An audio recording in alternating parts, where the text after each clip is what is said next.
자, 오늘은 표대를 향하여라고 하는 제목으로 함께 이제 말씀을 나누도록 하겠습니다.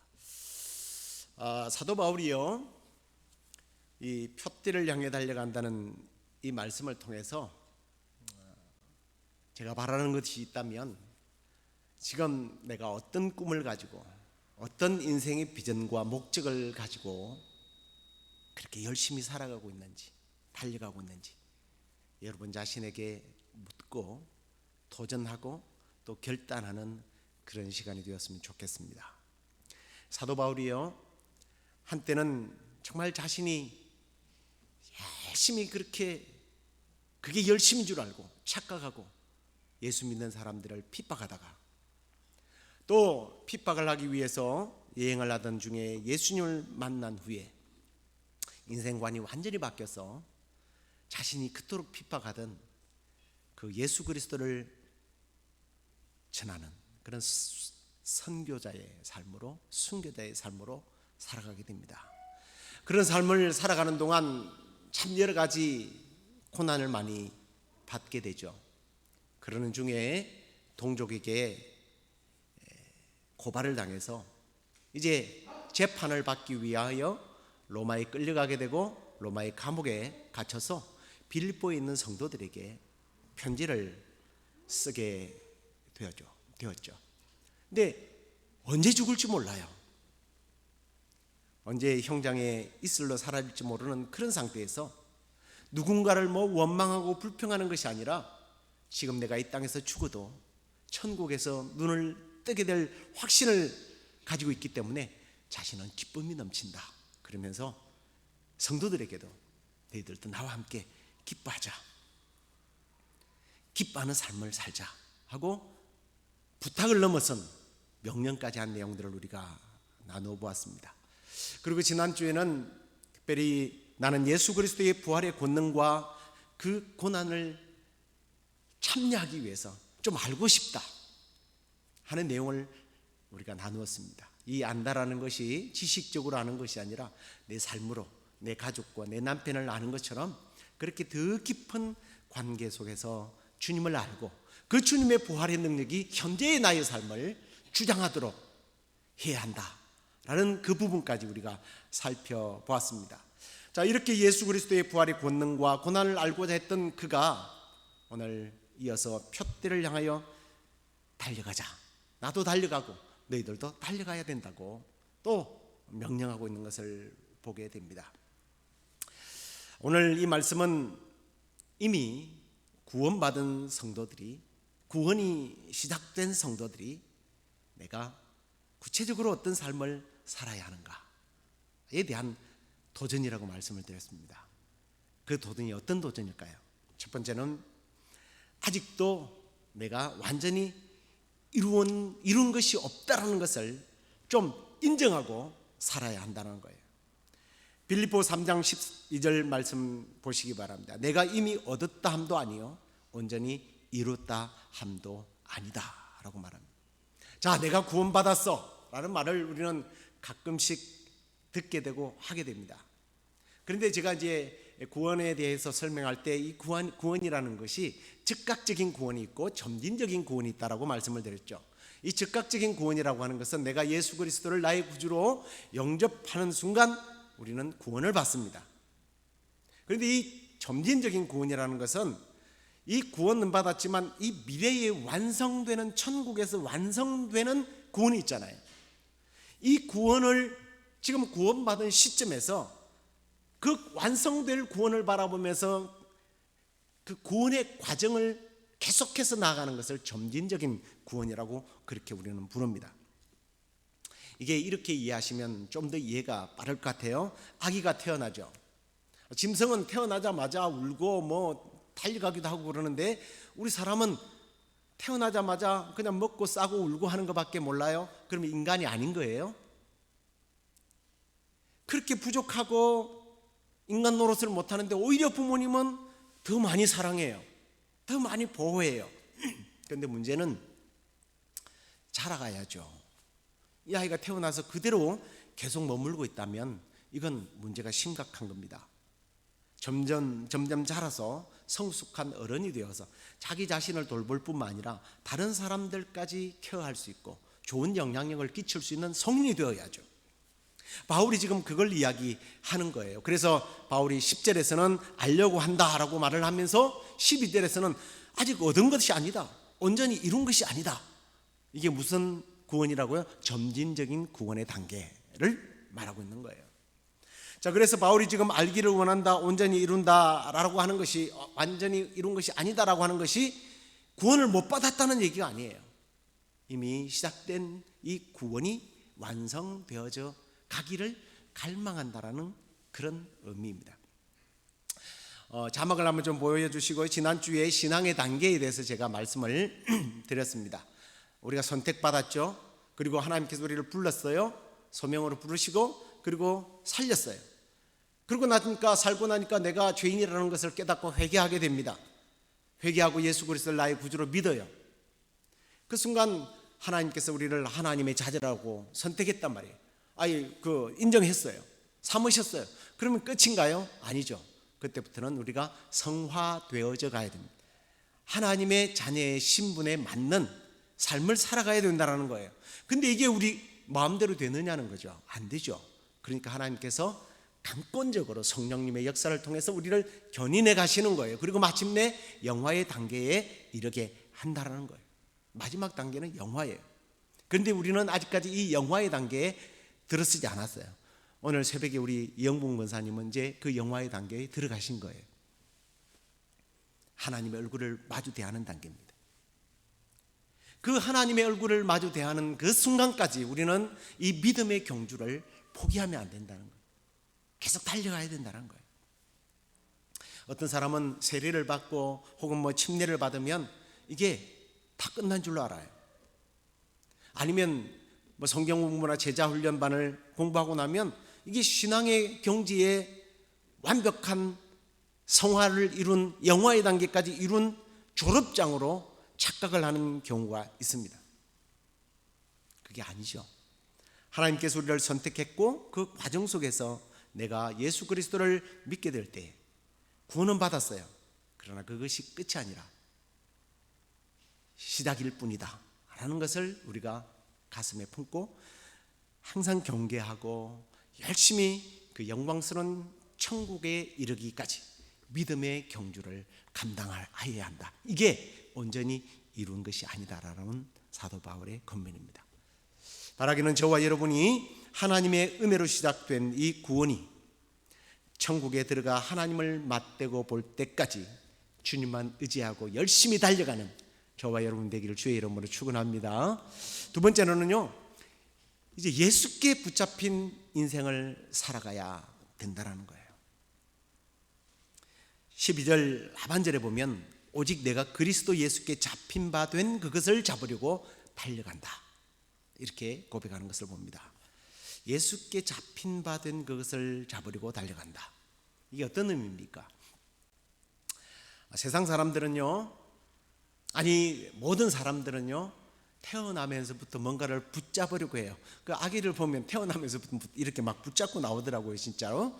근데 이걸 우리가 정서적으로, 정신적으로 보면 부모를 붙잡게 되죠.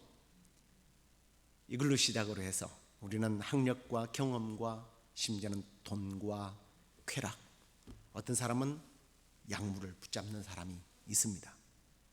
그런데 분명한 것은 무엇을 붙잡느냐에 따라서 그는 결국 그 붙잡은 그것에 붙잡히게 돼요. 가끔씩 이런 것들을 설명할 때 세상 사람들이 한 말이 매우 우리의 이해를 돕는 때가 있어요. 사람들이 그러더라고요. 처음에는 사람이 술을 먹는데 나중에 술이 사람을 마신다. 우리 교회 사람들은 아무도 술을 안 먹기 때문에 별로 그게 동의가 안 되는가 봐요. 눈이 멀뚱멀뚱하게 막 저를 쳐다보네요. 이게 무슨 소린가 하는데, 그렇다고 먹어보라 소리는 못 하겠고,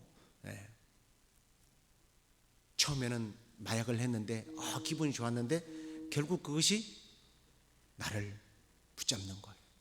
나를 힘들게 하는 거예요.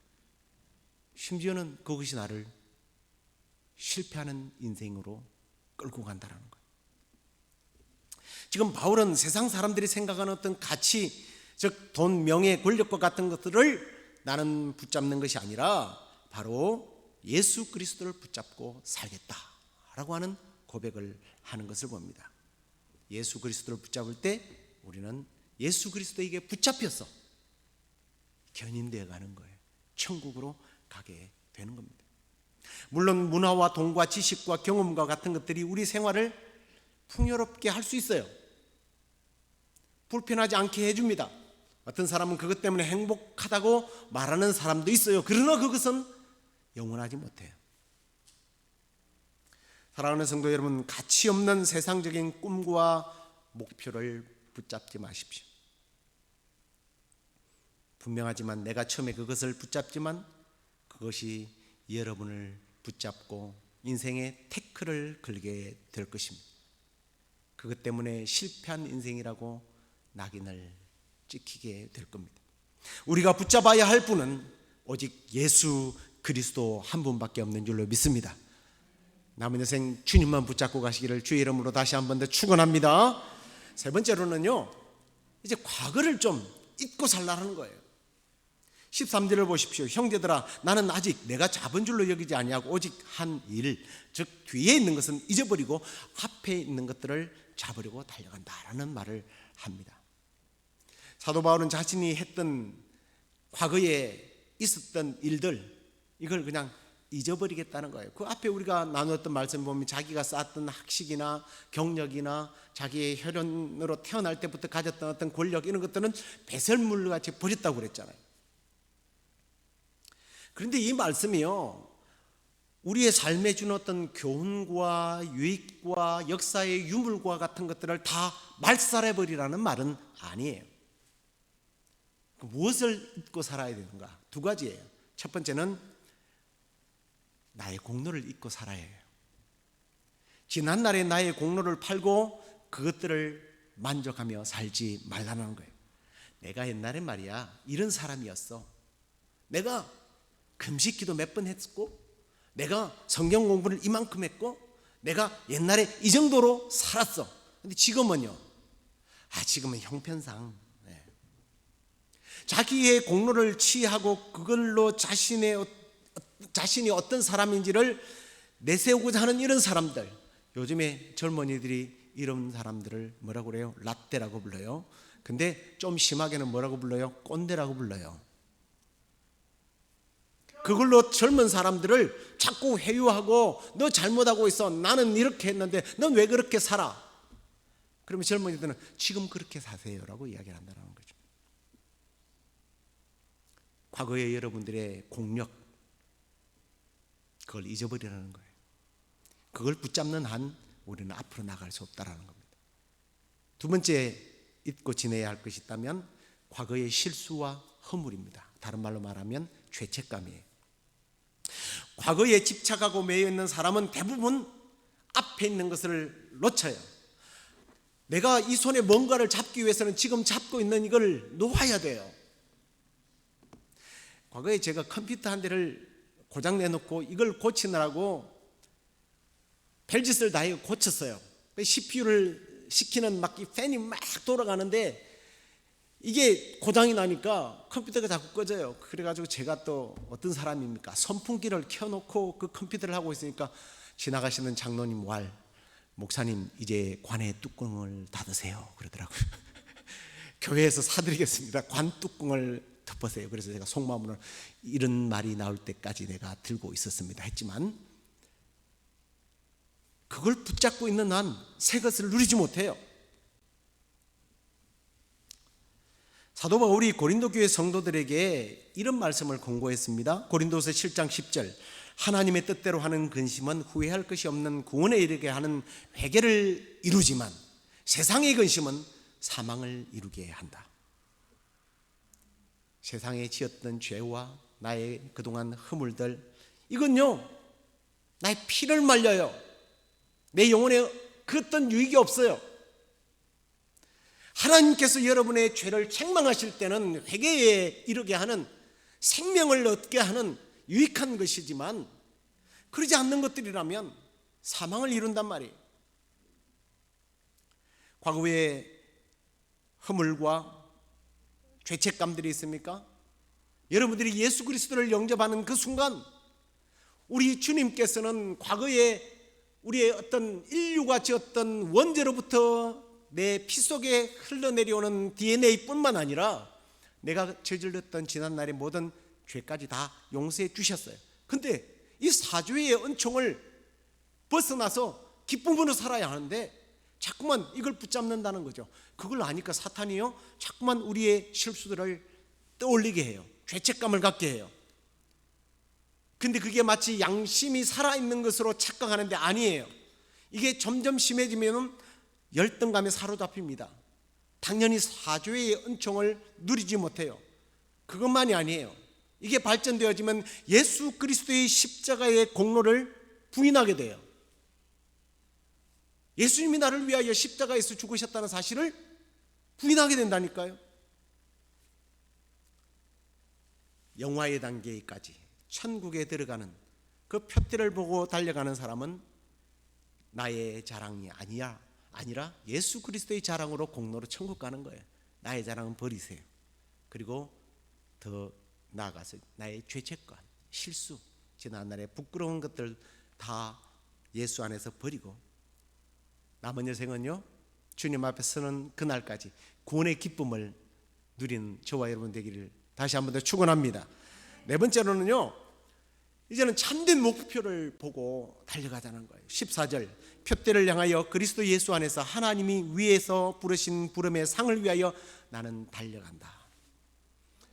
우리가 세상에 살아가면서요 넘어지고 실패하고 병들고 지치고 그래요. 그게 없으면 우리는 인간이 아니에요. 그런데 이렇게 넘어지고 실패하고 병들고 지칠 수밖에 없는 상황에서 나고자가 안 되는 사람들이 있어요. 저는 바로 그 사람들이 저와 여러분들인 줄로 믿습니다. 그 사람들은요 어떤 사람이에요? 틀림없이 비전의 사람들이에요. 분명을 목적을 두고 사는 사람이에요. 잠언 29장 18절에 보면 우리 성경에는 보니까 묵시가 없으면 백성이 방자에 행한다 라고 되어 있는데 킹 제임스 번역에는 보니까 비전이 없는 곳에서는 사람들이 망한다라고 번역을 했는데 제가 원문하고 대조를 해보니까 킹 제임스 번역이 맞더라고요. 비전이 없으면요 망하게 되어 있어요. 목표가 없으면, 표대가 없으면. 그런데 그 표대가 잘못된 표대를 보고 달려가면 이것 역시 망신이에요. 망하는 거예요. 바른 표대를 보고 달려가야 되는 거예요. 그래서 사도 바울은 바른 표대 대신 예수 그리스도를 바라보면서 달려가겠다라고 이야기를 하고 있는 것을 봅니다. 그렇게 되면 무엇이 우리를 기다리고 있다고요? 상이 기다리고 있다는 거예요. 아니 상 받을 걸 알고 있기 때문에 그 바른 목표를 보고 달려갔던 거예요. 우리가 지금 나를 넘어지게 하는 수많은 장벽들, 내 인생의 태클들, 그것들이 많겠지만 포기하지 마십시오. 아니 우리가 포기하지 않는 이유는 우리의 구원이 완성되는 그날 마침내 천국에서 이 세상에서 모든 삶의 여정이 땀과 흘렸던 눈물들이 이제는 다 소용없어지고 천국에서 눈을 뜨게 되면 하나님께서 나에게 상을 가지고 기다리고 있다라는 거예요. 이 비전을 우리가 가지고 달려가야 됩니다. 그럼 이 상이 뭘까요? 어떤 분들은 천국에 갔더니 어떤 사람은 그냥 떼꼬작물이 질질 흐르는 개털 모자를 쓰고 있고 어떤 사람은 번쩍번쩍 빛나는 멸관을 쓰고 있더래요. 그건 좀 자기 혼자만의 착각이고요. 천국에는 개털 모자 없어요. 그리고 자기가 모자 쓰고 있는 사람도 없어요. 계시록에 보면 그렇게 나와 있더라고요. 저는 천국에 안 가봐서 몰라요. 근데 계시록에 보니까 그 면류관을 씌워줬는데 이걸 쓰고 있는 것이 아니라 모든 영광과 존귀와 권능을 주님 받으소서 하면서 다 주님 앞에 벗어 던져버리고 자기는 모자가 쓴 것이 없어요. 영광이 다 누구로부터 왔는지 아니까. 참 영광은 구원이요, 참 영광은 예수 그리스도 안에 있다는 걸 아니까 다른 상이 필요 없는 거예요. 그런데 이 상이라는 게 과연 뭔지 두 가지 개념이 있어요. 첫 번째, 베드로전서 1장 7절부터 9절까지를 보시기 바랍니다. 너의 믿음의 확실함은 불로 연단하여도 없어질 금보다 더 귀하여 예수 그리스도께서 나타나실 때에 칭찬과 영광과 존귀를 얻게 할 것이니라. 예수를 너희가 보지 못하였으나 사랑하는도다. 이제도 보지 못하나 믿고 말할 수 없는 영광스러운 즐거움으로 기뻐하니. 마지막 절은 우리가 함께 같이 읽어볼까요? 믿음의 결국 곧 영혼의 구원을 받으니라. 상이라는 게 뭐예요? 구원의 상이에요. 최후의 상급, 가장 좋은 상급은 내 영혼이 하나님 앞에서는 천국 가는 거예요. 아니, 천국은 온갖 좋은 모습들이 다 꾸며져 있는데 뭐 내가 금면류관 하나 썼다고 그게 무슨 자랑이 되겠습니까? 나에게 구원을 허락하시기 위하여 대신 죽어주신 예수님을 위해서 만약에 받아도 우리는 다 24장로들처럼 벗어 던질 거예요.